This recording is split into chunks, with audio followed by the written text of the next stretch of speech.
Naitwa Kasisi Yona Richard Muhehwa, ni kasisi wa kanisa Anglikana Tanzania, Diocese ya Central Tanganyika, na ni mchungaji kiongozi katika parish ya Miuji.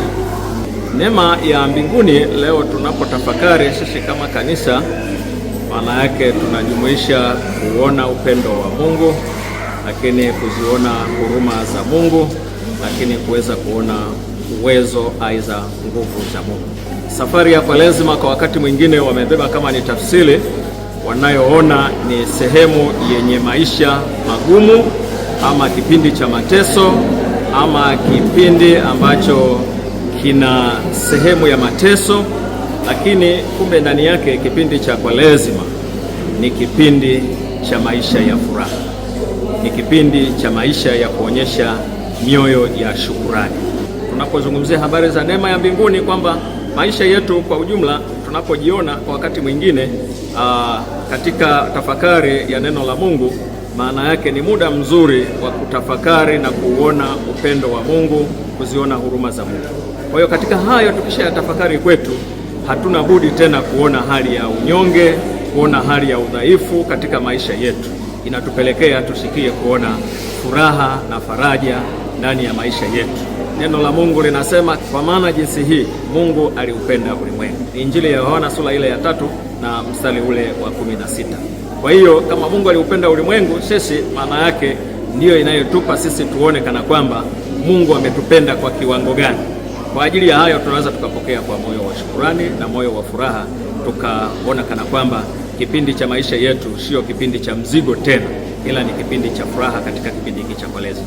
Hata tunapoomba maisha yetu ya kukaa na kutulia na kutafakari, maana yake tunapotafakari tunapata majibu, tunamwona jinsi Mungu alivyo na upendo kwetu.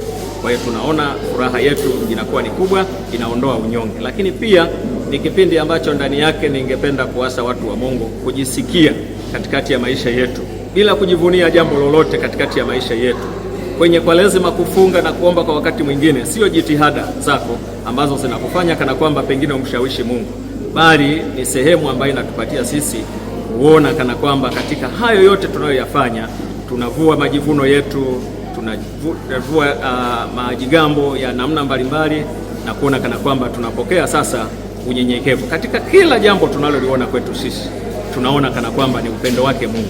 Kama tumebarikiwa, kama kuna namna yoyote Mungu ametuvusha, basi tunahesabu kwamba ni upendo wake Mungu na ni neema tu ya Mungu ambayo ndiyo imetusaidia sisi kuyapokea haya. Mateso na magumu tunayoyapitia sio fidia kwa ajili ya maisha yetu, bali ni sehemu inayopitia na kuona ni vizuizi tu vinaweza kutufanya sisi saa nyingine tusifikie kuona upendo wa Mungu.